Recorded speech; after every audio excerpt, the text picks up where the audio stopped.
I gotta go get my coffee across the street. I left my coffee across the street. But I'm down here. A lot of y'all met me down here. My famous spot. Alexander Shapiro locked in. Alexander Shapiro locked in. She filed her reply brief. Share this video. Share this video. I don't know what's going on down here, but it's police everywhere. Cops everywhere. My normal spot where I normally go get my coffee, they closed. Then the spot across the street was closed. So I don't know what's going on. Something going on down here.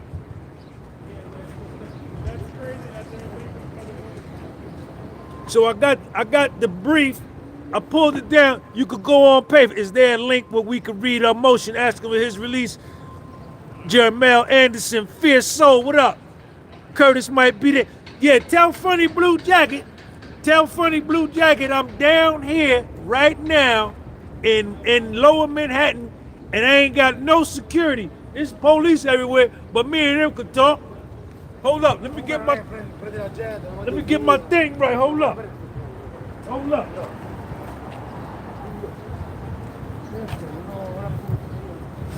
I got my coffee and my paperwork over there. Share this video. All right, there we go. There we go.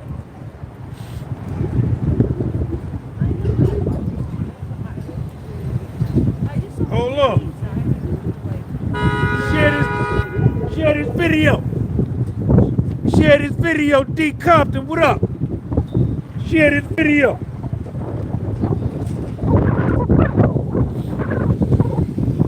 Hold up, let me share this to my Facebook. It's windy. Uh-oh. See, it's windy down here, y'all. Uh-oh. Wind that blew my camera down. Hold on. But that ain't gonna stop nothing, though. It's still locked in. We still locked in. You put my camera in good. Hold up. All right. Now I got it pressed up against that rock.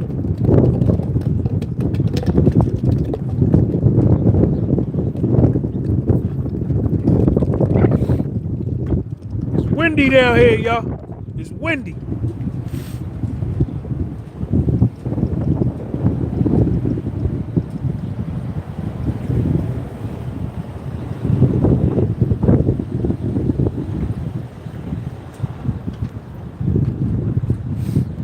All right, hold up. I'm finna go over there.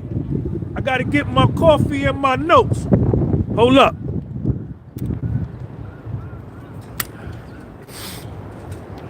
Stay right there. Hit the like button. Hit the like button.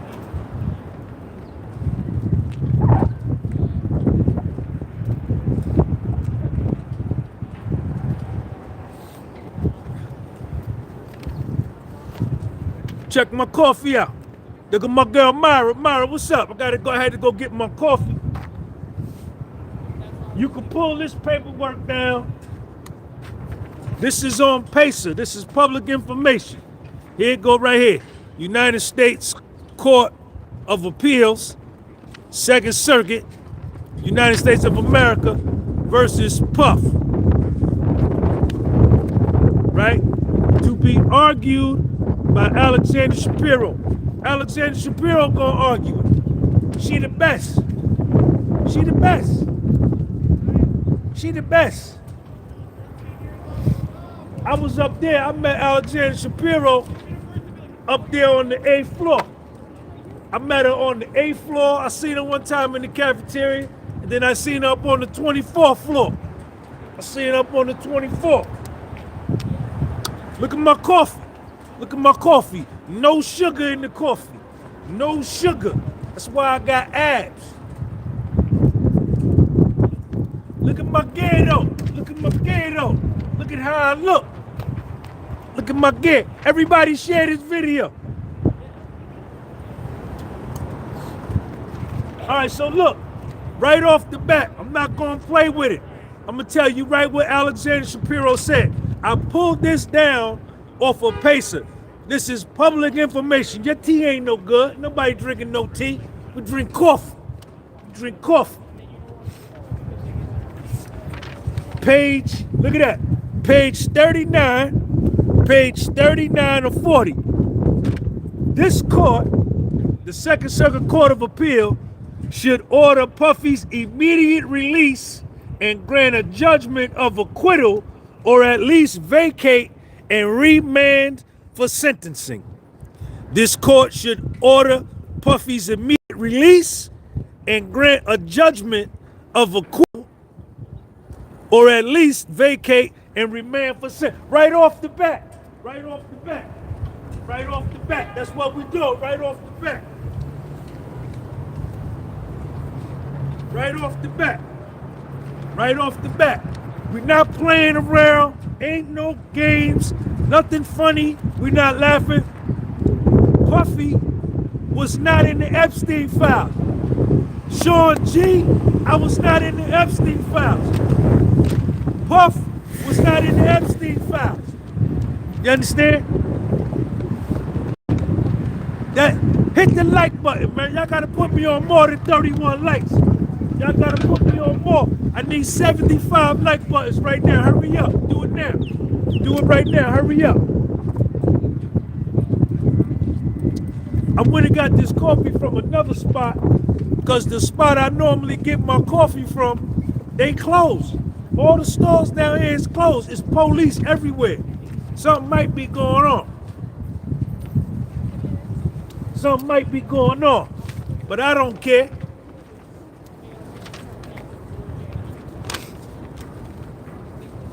Check Alexander Shapiro out.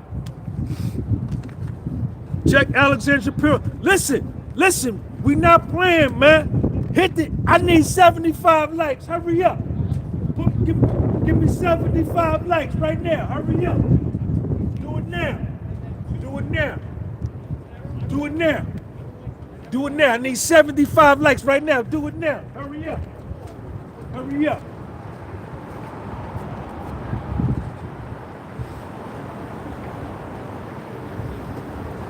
Alexander Shapiro, introduction.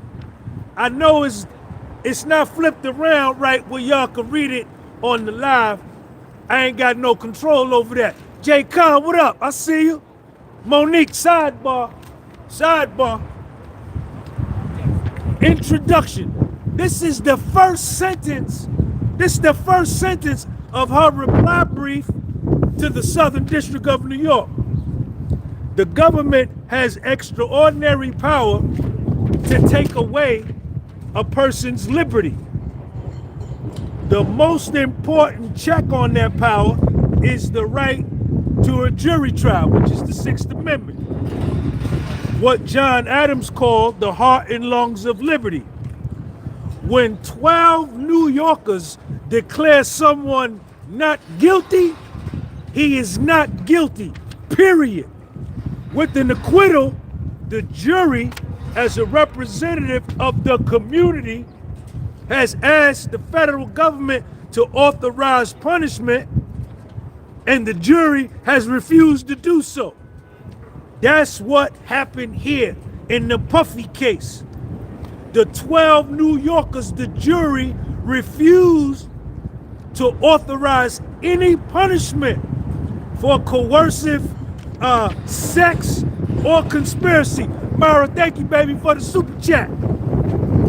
Because the evidence showed that there was no coercive, there was no conspiracy. The jury only authorized punishment for prostitution. It never authorized a sentence 4 times the typical sentence for that crime. 4 times. They gave Puffy 4 times the sentence somebody else would have got. 4.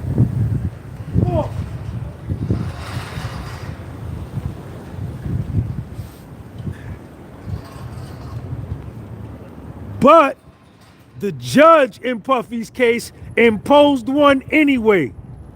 The judge ignored the Sentencing Commission's decision to address the serious constitutional and fairness problems with acquitted conduct sentencing by prohibiting this pernicious practice. The judge in this case, I ain't even gonna say his name. I'm not even gonna say his name. You understand? The judge in Puffy's case only been on the bench 2 years. 2 years. He knew. The first South Asian judge in the Southern District of New York. The judge was intimidated by Maureen Comey the whole trial. Maureen Comey had the judge shook. Yes, she did. Yes, she did. Yes, she did. Yes, she did.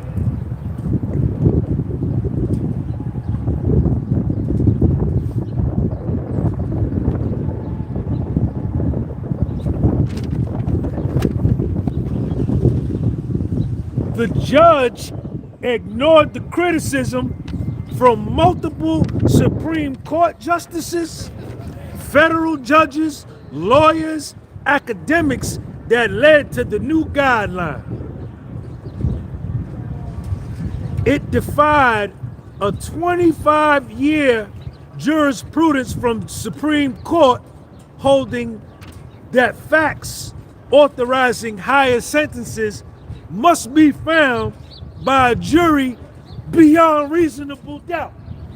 Beyond reasonable doubt. Beyond reasonable doubt is up there. The judge at sentencing used by the preponderance of the evidence. That's down here.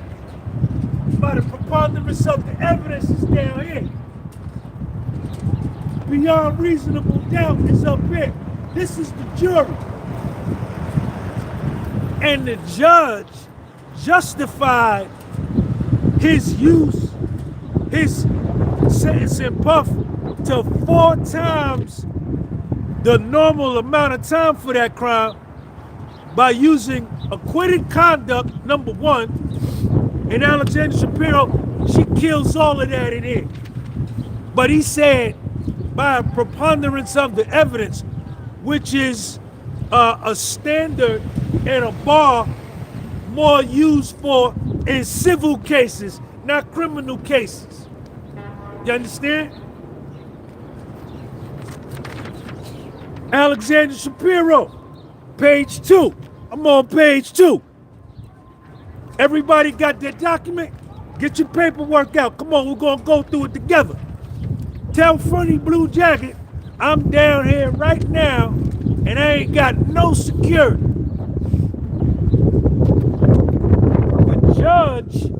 The judge in Puffy's trial, who only been on the bench 2 years, who was told what to do, every time he said something in court, he would say something in favor of Puff. Then we would take a break. Everybody would leave.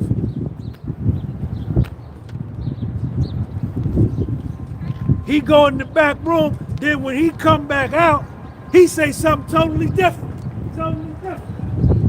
He say something totally different. Because somebody in the back was telling him what to do. What is the point of a jury trial if you are vindicated on the most serious charges, but your sentence on lesser charges is driven by the conduct you were acquitted of doing? That is the question in the heart of this appeal. That is the question in the heart of this appeal. And the Southern District of New York has no answer. It doesn't even pretend to have one. Instead, it offers up various unpersuasive and hyper-technical arguments, misrepresents the record, cites outdated law, and ignores the elephant in the room, that it is both illegal and wrong to imprison a person for conduct he was acquitted of committing. Free Puff. Free Puff. Free Puff. Check me out. Check me out.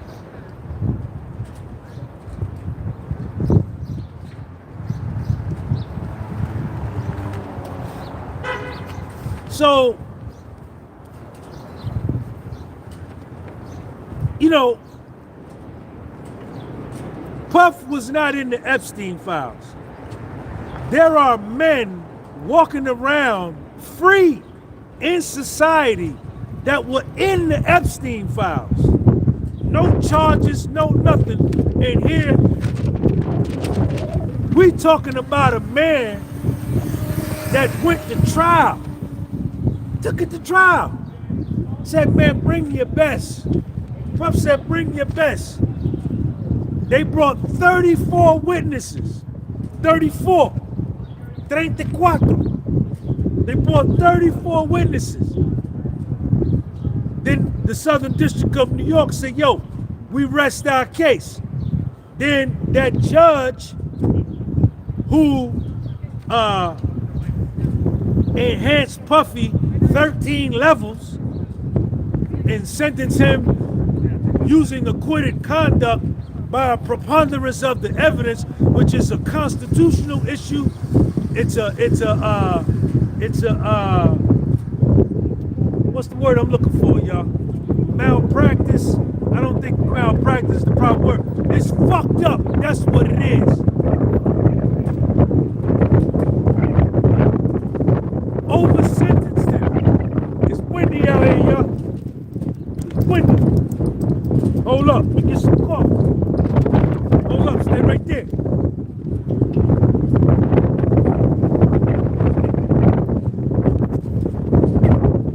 Can y'all hear me good? Can y'all hear me good? So, they called 34 witnesses. They rested their case. They told Puff, now you can present your defense. Puff said, I ain't got no defense. I'm gonna use your witnesses. I'm gonna use your witnesses. And the jury came back, not guilty, not guilty. Acquitted him. This is real important, man, that we're here discussing a man who was convicted on a prostitution charge, right?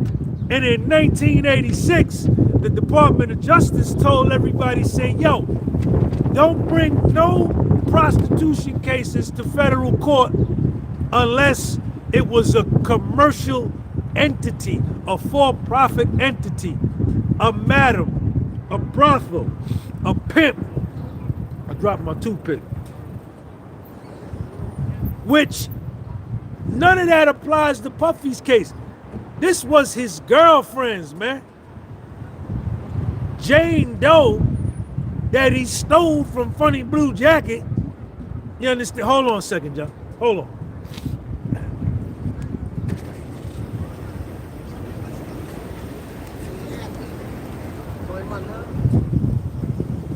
Hello? It's Jane Doe, y'all. What? Nah. Shut up. All right. Jane Doe, this was his girlfriend. Cassie was his girlfriend for 11 years. Cassie had the biggest budget on Bad Boy Records. Cassie was sleeping with the boss. Cassie drove around in a brand new Jaguar. Cassie, through Puff and through Bad Boy, did collabs with Nicki Minaj, Wiz Khalifa, Rick Ross, Lil Wayne, all these big rappers. Cassie had her apartment paid for in Manhattan.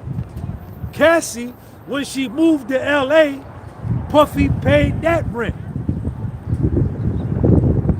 For 11 years, she had access to people in the entertainment industry that she never would have had access to if it wasn't for Puff. And she got on the stand and cooperated and ratted against Puff. She got on the stand. Hold on a second. Hold on. Hello? It's Cassie, y'all. Hold on. Yeah, what? Yeah, you got on the stand. You cooperated against Puff. Yeah, you a rat. Yes, you did. Yes, you did. Because you got on the stand and you said that he took the kitty cat from you, but really, you and Puff went to eat at that Italian restaurant in Malibu, huh? Yes, you did. Y'all went to eat. This Cassie, y'all, hold on. Y'all went to eat at the Italian restaurant in Malibu. Then you invited Puff back to your crib. You gave him some, huh? You was with your husband now. You was with him then. But you was still letting Puff hit it. Even after you got with my man. Then your husband called on the FaceTime and Puff said, yo, why that nigga, huh? Yes, he did. Yes, he did. Puff said, why that nigga called? And then y'all kept doing the raccoon. Y'all kept doing the raccoon even after your husband called. And then you came down here and got on the stand and lied and said that he hung your friend over the 17th floor balcony in LA when you and him was in New York. You's a lying motherfucker. Your whole civil case, you understand? You said you was only with Kid Cudi for a month. It was a year Kid Cudi was hitting that. Yes, he was. Kid Cudi was hitting that for over a year. You had relations with the other male escort, Clayton Howard, for 7 years he was hitting. Jules Theodore, Michael B. Jordan, NF, everybody was hitting it. Shut up. That was Cassie, y'all. Hold on, that was Cassie. She lied. She came down, testified against Puff. Capricorn Clark,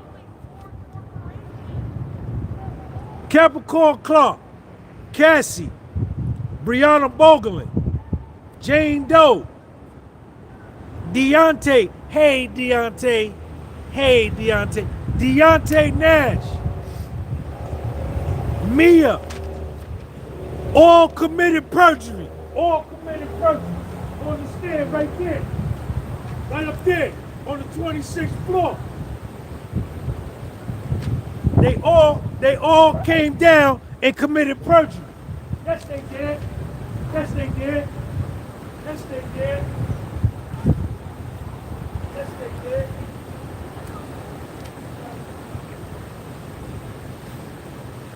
That man was on trial for his life.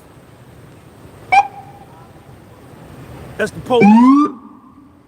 5-0, y'all. 5-0 said freeze.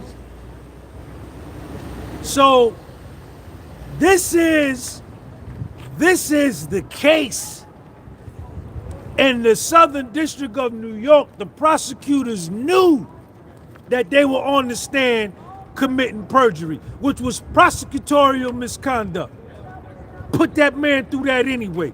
Alexander Shapiro asked for 3 mistrials. Yes, he did. Right up there.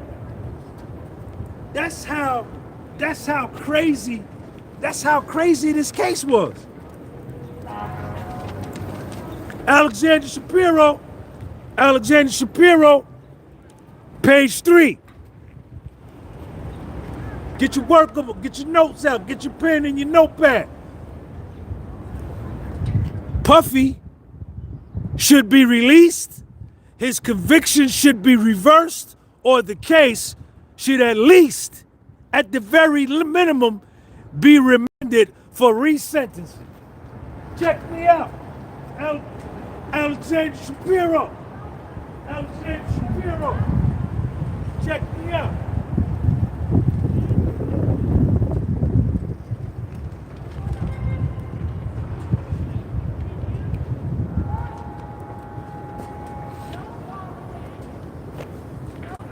Alexander, I need y'all to share this video.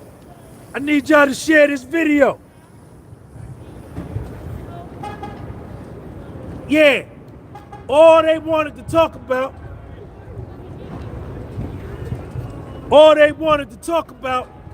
was the video where Puffy assaulted Cassie. That's all they wanted to talk about. They looped that same 13 seconds over and over and over. But that's not trafficking. That's not RICO. That's assault. That's a state case. That's domestic violence. That's a ticket, a temporary restraining order, a $500 fine. Not a federal RICO case. And Cassie stole his cell phone. She stole his cell phone. That's why he whooped her ass. Because he told her, leave my cell phone alone. She stole it anyway. Hold on, y'all. This Cassie again. Hold on, this Cassie. What? Nah, you read it. You gotta understand you ain't no good. Your paperwork fucked up. You did steal his phone. Yes, you did. Because Tenny Garagos went through the whole thing. I was there in the courtroom. You stole his phone. Yes, you did. Shut up.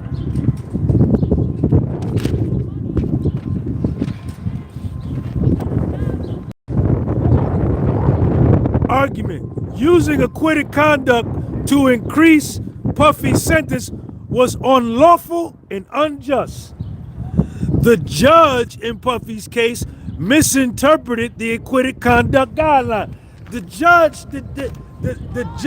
Jason Driscoll, got up in the courtroom on sentencing day and said, yo, my man, I looked at all 900 Mann cases on PACER. I looked at all of them. None of them fit Puffy's case. Puffy's case is so different from all other 900. But if you want to charge him with the Mann Act, he was convicted on the Mann Act. Cool. Jason Driscoll stood up in the courtroom and said the average sentence for all 900 Mann Act cases was 14 months. 14 months.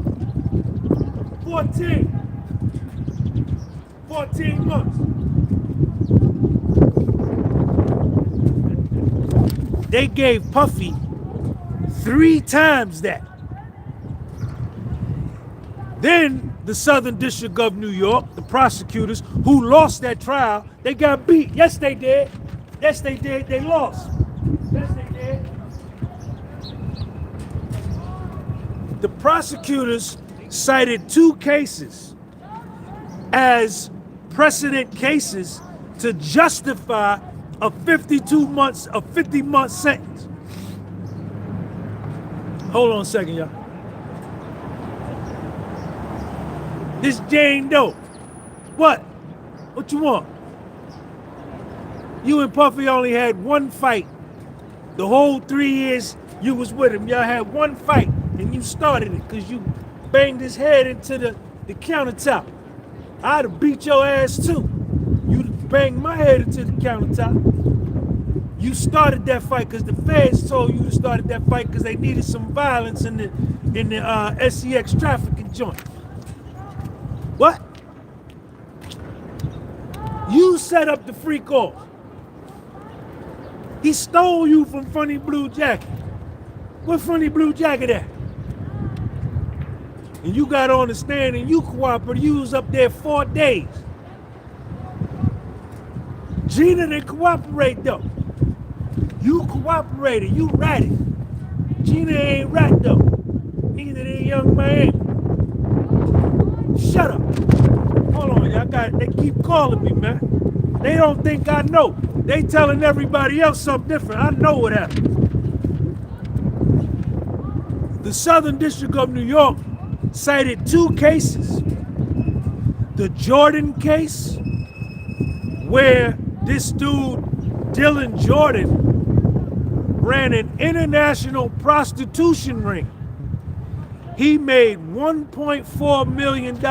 He had over 100 clients, and he would send girls all over, charging $300 to sometimes $15,000 a night to do the raccoon. They said Puffy's case was like his. He was locked up in Cuba for 8 years on the same charge. Got out, came to America, did the same thing. They compared Puff to him. Then they compared Puffy's case to the Mi Sun Cho case, which was a Chinese lady or a Korean lady out in Queens. She got busted 4 times for prostitution. They said Puffy was like her. She placed girls in brothels and got a fee of $300 to $600 for every girl she placed. She placed them in Manhattan, Philadelphia, London. She got 60 months, and then the Jordan dude, no, she got 70 months, the Jordan dude got 60 months, or vice versa. They said that those cases was like Puffy's case. And that's why the judge gave him 50 months. Shit crazy, man. Shit crazy. Stay right there, don't go nowhere.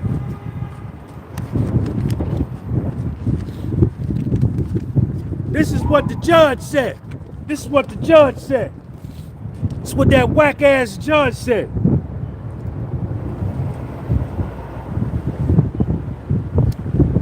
The judge never said it wasn't applying the cross-reference because it couldn't use acquitted conduct. Instead, the judge said it could consider the same acquitted conduct used to justify the fraud coercion enhancement, even though the jury acquitted Puffy of coercion. The judge acknowledged this counts as acquitted conduct, but once again found it satisfied 1B1.3. In the Jordan case, and I think in the Mi Sun Cho case, they didn't even get the fraud and the coercion enhancement. They didn't even get it. And the Jordan dude, black one girl's ass, he used to beat this one girl's ass. But he didn't even get the coercion enhancement, and neither did Mi Sun Cho. But Puffy got it. They enhanced Puffy for fraud and coercion when one of those, that was one of the predicate offenses under the trafficking and the RICO that he beat. Can't make this up, man. I'm telling you what I know.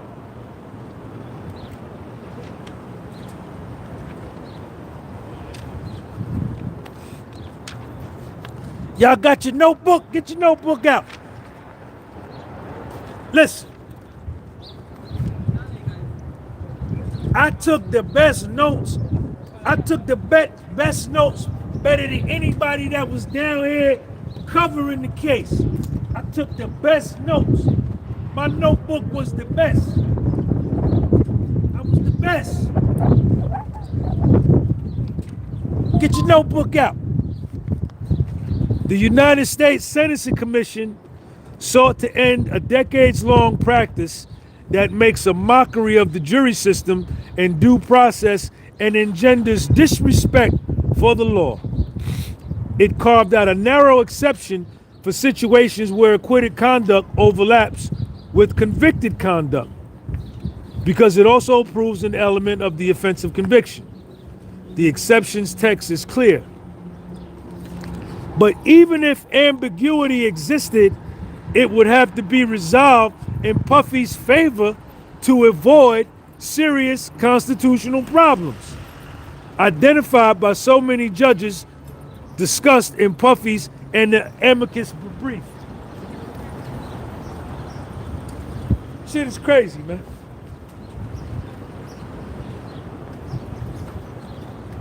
The United States Sentencing Commission has spoken.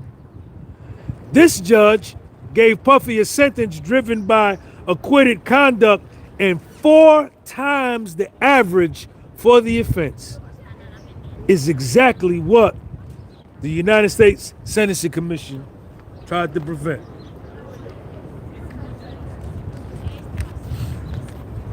Check me out. Enhancements. Fraud and coercion. Fraud and coercion. Check me out.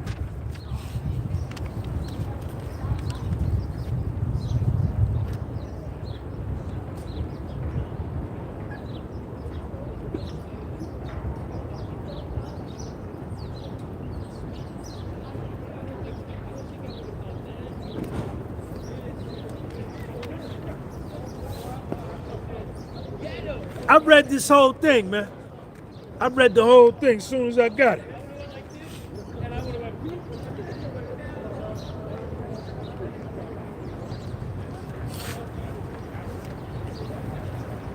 Jane Doe. Funny Blue Jacket's old lady. None of the cited evidence contains any threat by Puffy whatsoever. The only cited statements by Puffy about the house are requests to enter it. This is the Jane Doe. Unconnected to the sobriety party. Moreover,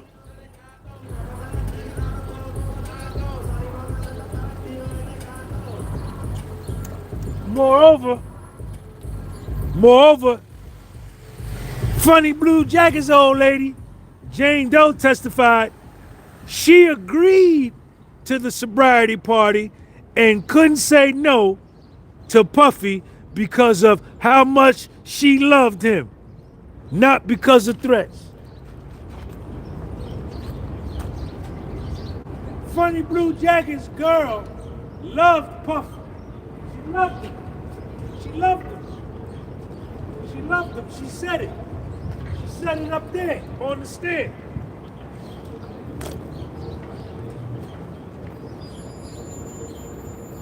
Hold on, y'all. This Jane Doe.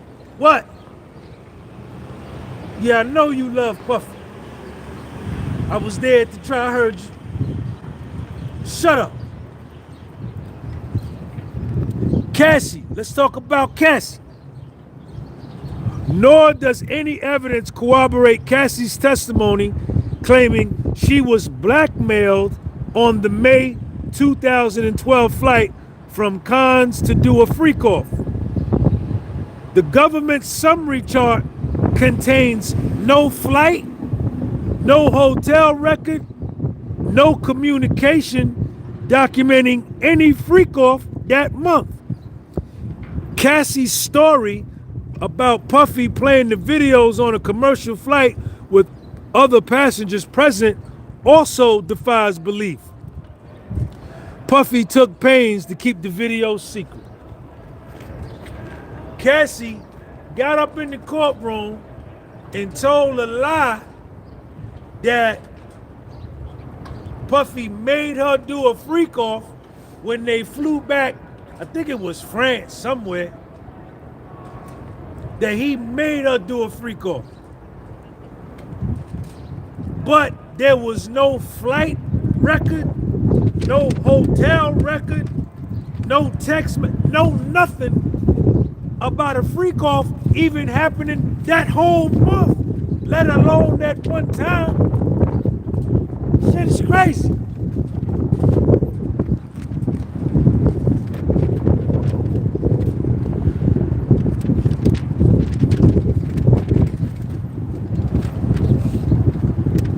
Alexander Shapiro.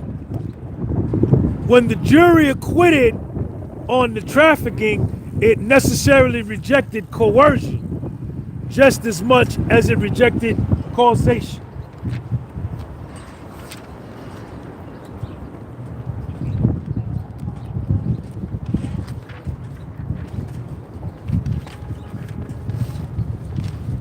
The judge at sentencing enhanced Puffy for a leadership role. Alexander Shapiro. Check Alexander Shapiro out. The RICO acquittal conflicts with deeming Puffy the leader or organizer of a conspiracy to violate the Mann Act, since the two Mann Act convictions would have established a RICO pattern had the government proved a conspiracy. How could he be acquitted for a racketeering conspiracy, which is, they were saying, Christina Quorum, the security, his assistants? The jury acquitted him of that. Yet at sentencing, the judge said, yeah, fuck all that. I'm gonna give him the organizer enhancement anyway, and jacked up his sentence.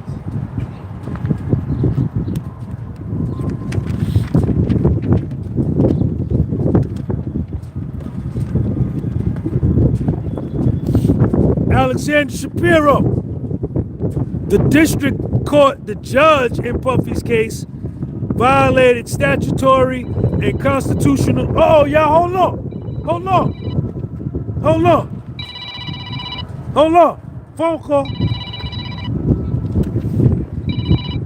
Hello? Yeah, I'm on my line right now. I'm gonna call you back. All right. Who is this? This funny blue jacket? And Jane? Hold on. All y'all talking at the same time. What? Yeah, you cooperated against Puff. You and Cassie. Shut up. That was Jane Doe and Cassie. Now, Jane Doe and Cassie, they gonna want to get back with Puff when Puff get out, but they done already ratted. They no good. Paperwork ain't no good. Paperwork ain't no good. Paperwork ain't no good. Paperwork ain't no good. Paperwork ain't no good. Check my coffee out. Share this video. Share this video.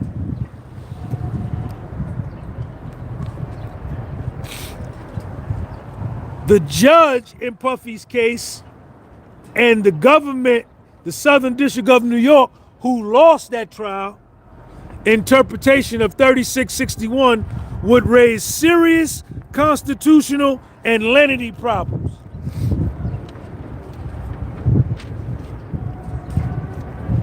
Alexander Shapiro, for example, 3553A6 directs judges to avoid unwarranted disparities among defendants with similar records who have been found guilty of similar conduct.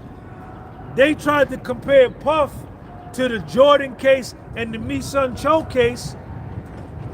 Mi Sun Cho was a category 2. Dylan Jordan, I think, was a category 1, but they were repeat offenders. Puff had no criminal record, no criminal history, no conviction, no. Hold on, y'all, it's windy out here. Hold up, let me get some coffee. Wind blowing.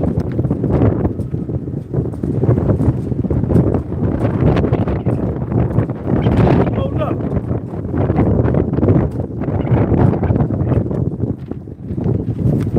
It don't stop though.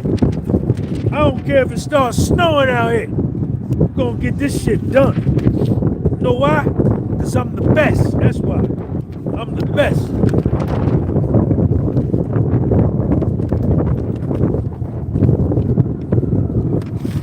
Alexander Shapiro. Guidelines errors usually require resentencing even when the judge imposed the below guideline sentence. So Puffy at a minimum got to get resentenced. Check Alexander Shapiro out. The judge in Puffy's case, his erroneous interpretation of the acquitted conduct amendment led him to impose 3 enhancements that nearly doubled Puffy's offense level from a 14 to a 27 and multiply the bottom of his guideline range fivefold and the top part fourfold, 15 to 21 months to 70 to 87 months. Had the court calculated Puffy's guideline range correctly, it is extremely unlikely to have taken the extraordinary step of varying upward by 29 months, from 21 months to 50 months. Shit is crazy. Free Puff, man. Free Puff, man. Free Puff. Puff. Crazy, man.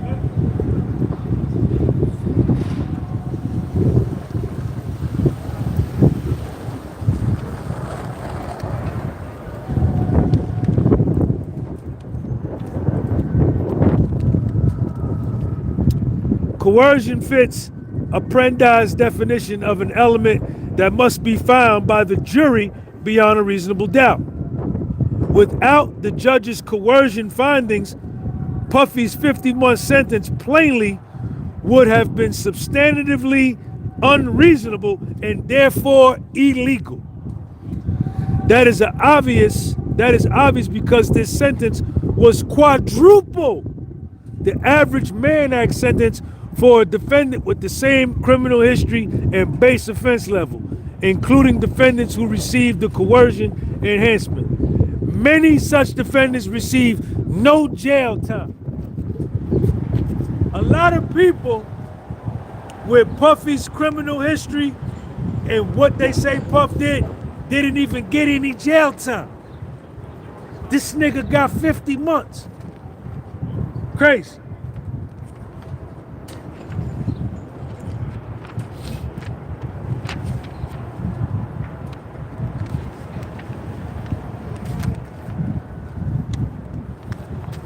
Now, Alexander Shapiro talks about Puffy's First Amendment right, all of our First Amendment rights, that, you know, if girls and dudes can have OnlyFans and arrange sex through OnlyFans and travel, then there would be 1 million or more prostitution cases through OnlyFans, right? Then she goes on to express a violation of Puffy's First Amendment, that we all as American citizens have the right to film ourselves doing the raccoon with our lady. It's an exercise of free speech, and that is in fact what he was doing. It's called voyeurism, right? Because they had special lights. Funny Blue Jacket's old lady, she would go buy special outfits. They will put in red light bulbs, you know.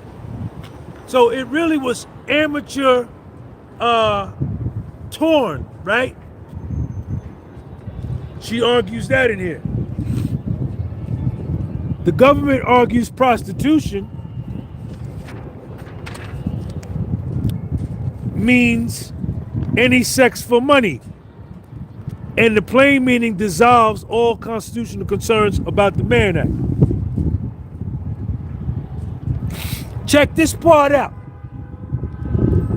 First, plain meaning analysis turns on the meaning at the time Congress enacted the statute. You can't look at a 2025 dictionary to determine the meaning of a statute instituted in 1910. So that's what went on. But the government is saying, well, Puffy agreed to this in his jury instructions about the meaning of what prostitution was. But Alexander Shapiro is saying, when this act, the Mann Act, was enacted in 1910, prostitution meant something different than what it means now. You understand? And that has to be taken in consideration.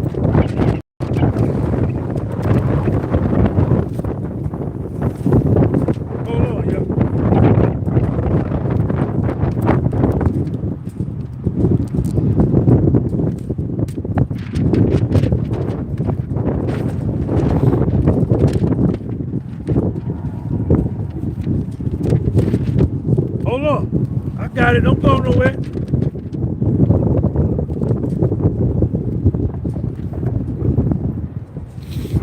Check me out. Check Alexander Shapiro out. For example, it appears to concede that paying an OnlyFans performer to have sex with another should not be covered, but it never explains why. All the government does is quote the statute and italicize a few words. It does not dispute under its construction OnlyFans performances constitute prostitution, and that hundreds of millions of OnlyFans viewers are thus prostitution customers. In a world where amateur porn has proliferated exponentially because of cell phones, social media, and other sites where anyone can upload, the government's interpretation will cover a vast array of conduct and would infringe on areas best left to state regulation. The government waives any federal concerns. So, you know, all these websites where you can upload, and y'all know the names of them, that would all be prostitution.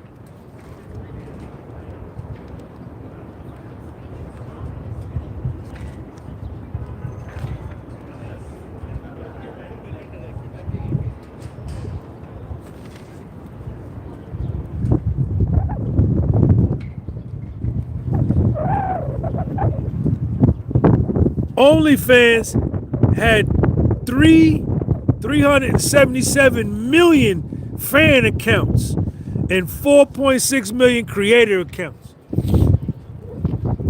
Shit crazy, man. It's crazy. All right, y'all, I'm almost finished. Stay with me, don't hang up. Stay with me.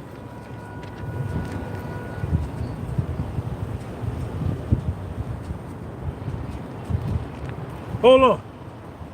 Hold on. Stay right there. Stay right there. I'm the best at this shit.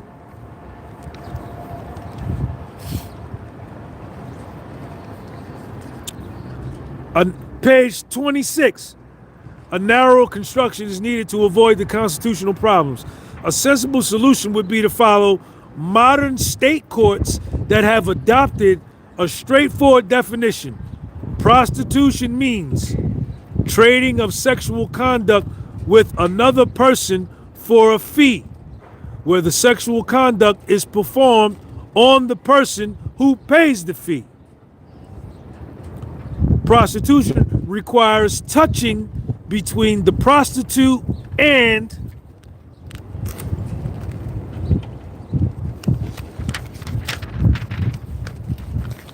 the customer, even if the customer is simply an observer of sexual acts.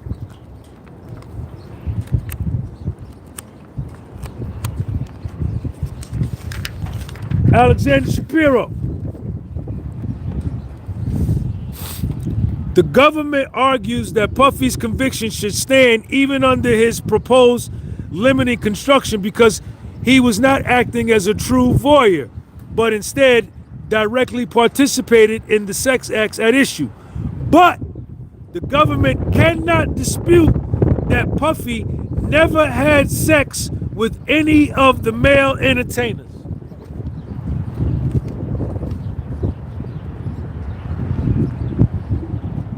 Come on for me. Come on for me. Come on for me. Funny blue jacket. Funny blue jacket and Dame Dash. Funny blue jacket and Dame Dash. Alexander Shapiro. But the government cannot dispute that Puffy never had sex with any of the male entertainers. The government merely points to the evidence that Puffy had sex with his girlfriends during these nights. Funny blue jacket, Dame Dash.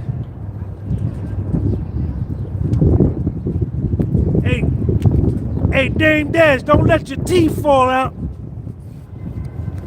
Alexander Shapiro. But the government cannot dispute that Puffy never had sex with any of the male entertainers.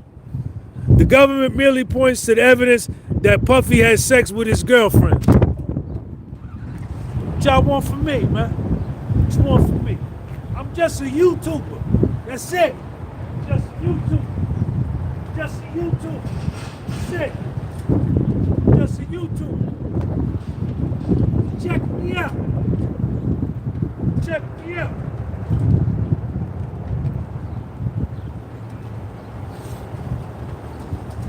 Check me out. Alexander Shapiro. Y'all still there? Check me out. Carlton Stevens, did his teeth fall out? Hey, Damon Dash, you got you some new teeth?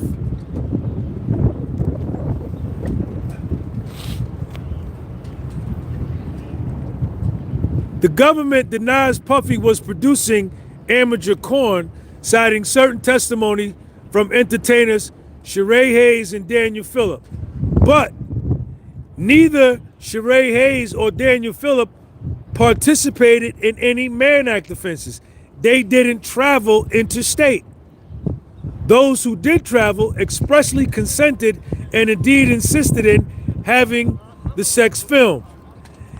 Funny Blue Jacket's old lady testified she was okay with hotel nights being filmed, and Cassie actively facilitated recording the freak-offs. What y'all want from me? What y'all want from me?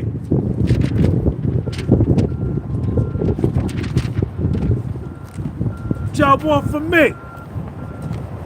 Alexander Shapiro, the court should order Puffy's immediate release and grant a judgment of acquittal, or at least vacate and remand for resentencing. Immediate, yo, everybody go in the comment section and put in there immediate release. Put it in the comment. Immediate release. Immediate release.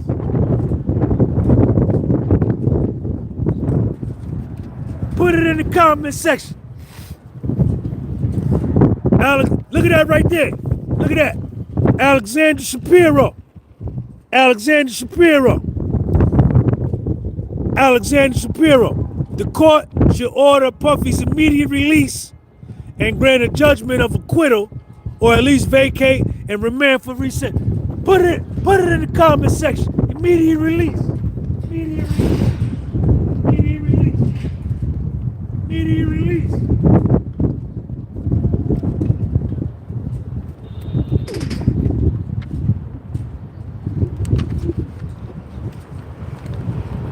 So I'm finished.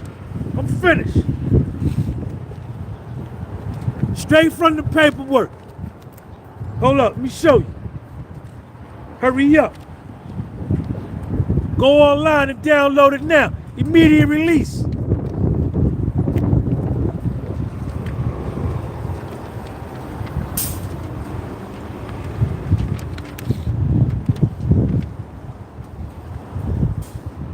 Alexander Shapiro.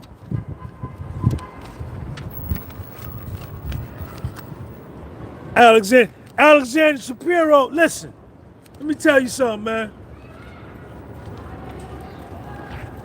If you didn't come to this trial, this was one of the most fascinating things I ever saw in my life, man. I mean, to see those lawyers, man, do what they did, it was amazing, man. And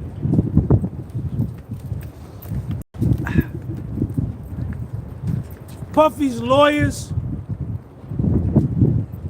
they were far and away better than the prosecution. Way better. It wasn't even close. And, you know, Alexander Shapiro, I don't know if she writes her stuff, her letters. I'm sure she probably has paralegals and other lawyers that help her write some things, but the shit she would write during the trial, I love to read it. I couldn't wait. When I would see Holly Baird was Puffy's publicist at the time. Holly Baird put me on this case. Well, she ain't put me on this case. She, like, Holly approached me. It might have been like the second week. And she said, Sean, she gave me, whenever I had access to the transcripts, I had access to all the files, all of that shit. I had all of that. Holly would give it to me. Soon as something came out, Holly would give it to me.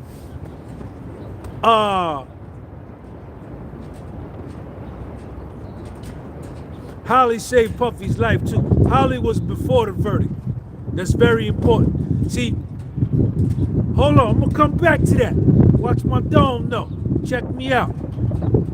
I would love to read Alexander Shapiro's her writing, man. That shit, I couldn't wait to get home to print it out, to read it, because it was like poetry, man. Like I'm a nerd, right? I have a high IQ. I'm very intelligent. I'm very smart. I love to read.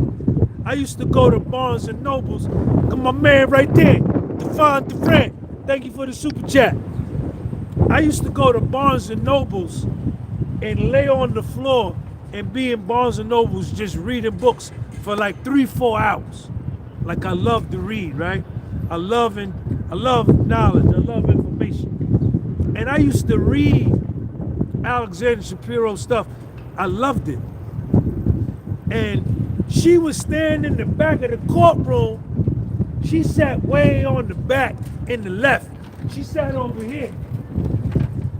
Alexander Shapiro sat right here.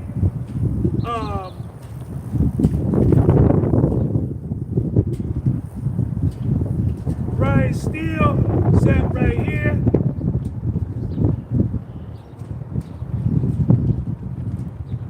Teddy Garrigo sat right here. Puffy sat right here. And Mark Actifilo sat right there. And in the front, you had Nicole Westmoreland, Xavier Donaldson, Anna Estevallo, and Jason Driscoll. That was where all of them sat. And when shit wouldn't go right, Alexander Shapiro, she sat back in. She would stand up. And she would let that judge have it. And the judge couldn't say nothing to her because Alexander Shapiro clerked under Ruth Bader Ginsburg. And so did the judge. The judge in Puffy's case was a clerk under Ruth Bader Ginsburg. But Alexander Shapiro, I think, was her first clerk. So Alexander Shapiro, she would stand up and she would fold her arms like this. And all of them, Maureen Comey, Smizer, Reddick, what was the other one's name? Emily Johnson.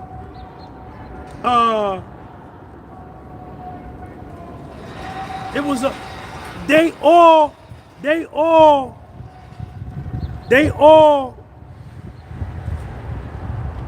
would, like, when Alexander Shapiro was talking, all them motherfuckers stayed quiet. Yes, they did. When she said something, hold up, I gotta tie my sneaker. Hold up, stay right there.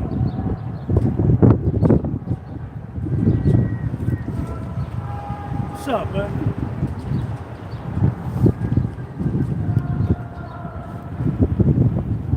What Alexander Shapiro would stand up and she would be quoting shit. Everybody listen, man. She held forth in that courtroom. All of Puffy's lawyers did. I forgot Tenny Garagos. Did I say Tenny? Tenny sat back there too. And it was a beautiful thing to watch, man. The way she covered that case was crazy, man. The way his lawyers, it wasn't even close. Brian Steele, oh man, it was crazy, man. And then, you know, when I got to the trial, I've shared this story with y'all. Puffy's public image, that nigga was dead in the water. He was dead in the water. Dead in the water. From a public opinion perspective. And none of the reporters, when they found out and they saw me reporting the case straight down the middle, and then the more I saw the nonsense in the case, the more I started to advocate for Puff. Nobody would even talk to me. None of them. Laura Coates from CNN, the black girl, never invited me on her show. She sat in the overflow with me. She would sit right here. I'd be sitting here. She would be sitting right there.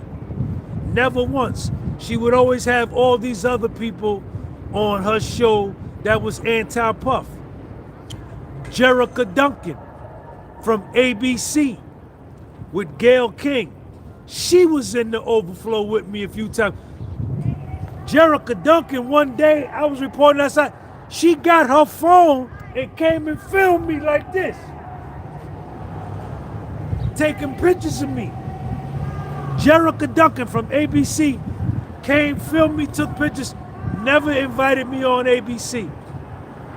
Nancy Grace, hold on a second. Hold on. Yeah, operator. Give me Nancy Grace's phone number. And Piers Morgan phone number too. Give me both. You ain't got it? I ain't seen or heard nothing from Nancy Grace or Piers Morgan. They had everything to say. Never invited me on the show.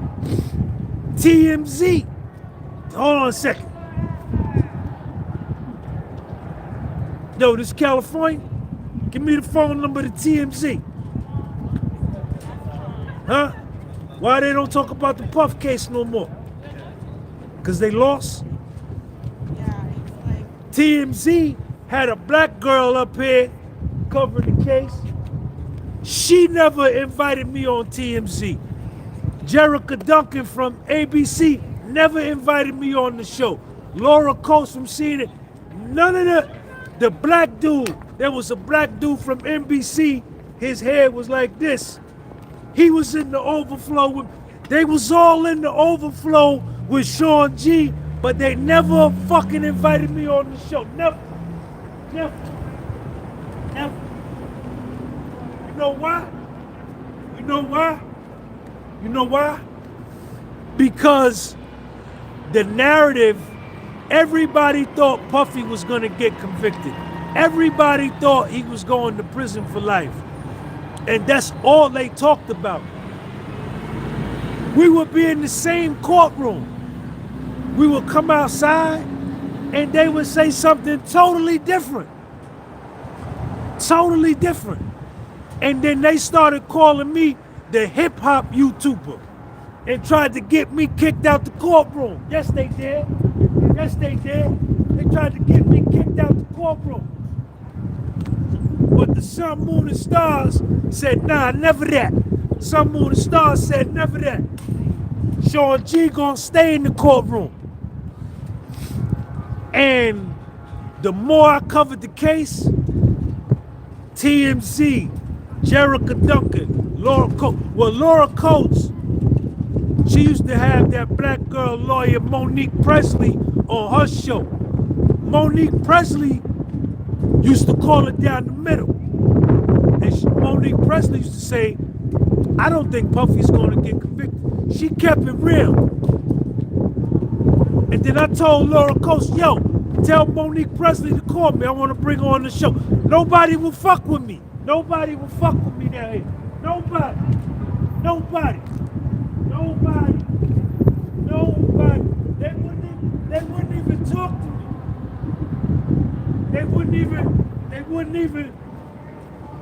They wouldn't even talk to me. But guess what happened? I won. My man won. I won. I beat him. I beat him. I beat him. I won. 24th floor. Right up there in the overflow. I beat him up there. I beat him. Out. My man won. You know what I'm saying? Who I was rooting for won. You understand? And I changed the game. The whole YouTube, all of us, social media changed this trial. Social media, all of the Facebookers, all of the Instagrammers, all of the YouTubers, whether they was pro-Puff or anti-Puff, we took over this whole trial. The motherfucking mainstream media, they was trying to cover the trial like they had been covering it for the last 20 years, but we beat them.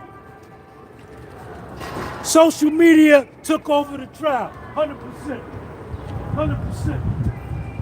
100%. 100%. And then Funny Blue Jacket was paying Tisa Tells, probably paying Ticket TV. He was paying everybody.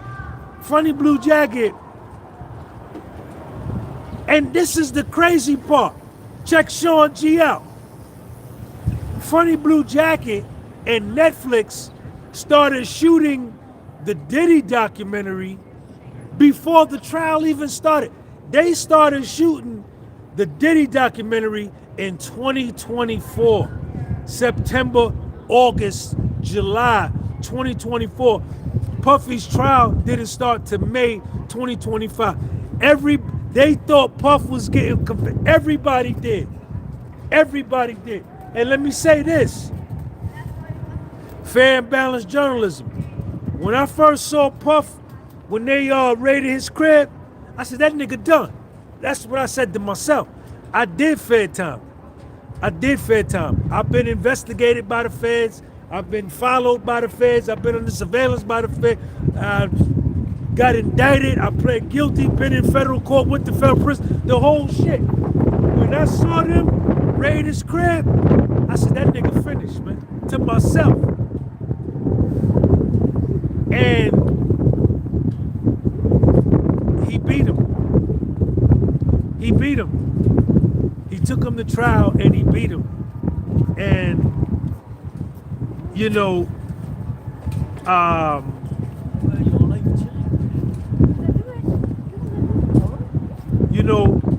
played a part in that. I think I played a part in that, man. I think I played a part in that. Because what I did, see, and the thing is this, right? What was crazy is the prosecution didn't sequester the jury, right? They didn't sequester the jury. Now, for those of you that don't know what sequester a jury means, that means you take the jury, the case is so high profile, you take the jury and you put them in a hotel room for the length of the trial, right? You take the phones out of the hotel room, you take the television out of the hotel room, and you don't allow the jury to be influenced by no way with media or nothing. But they didn't do that in Puffy's case.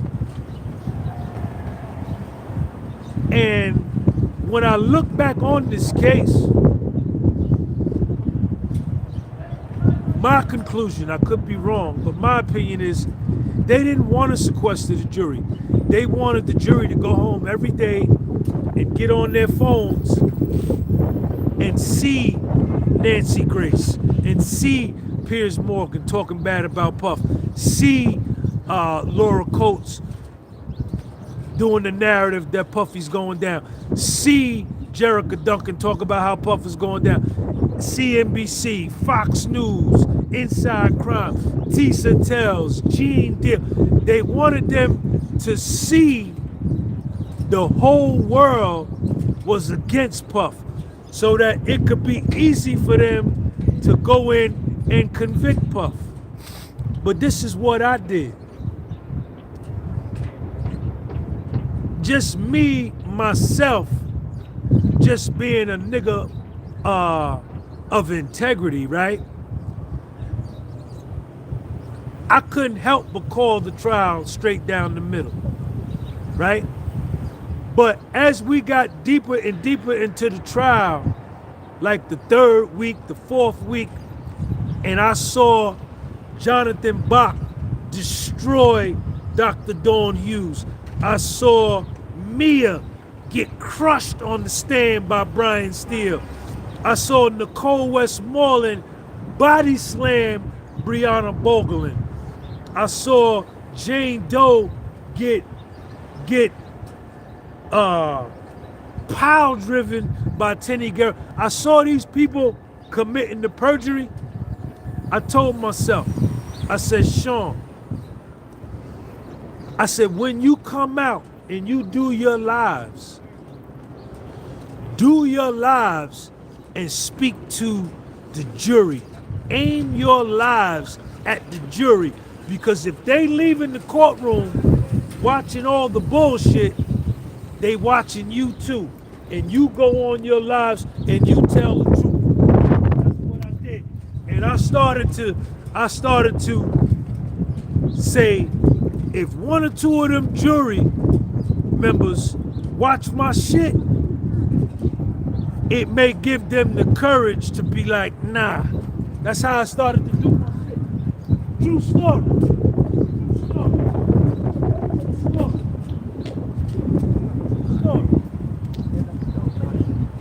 True story.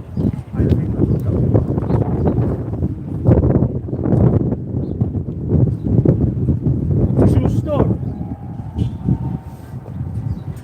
Yes, sir. That's a true story. What time is it? 1 o'clock. I gotta go get Sean from practice, man. Yep. So I'm glad Puff got acquitted.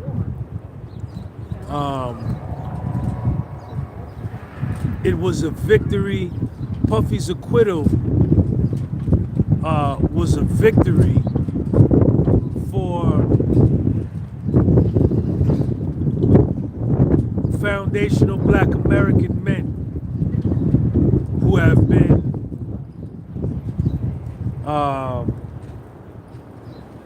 targeted by the criminal justice system in the United States,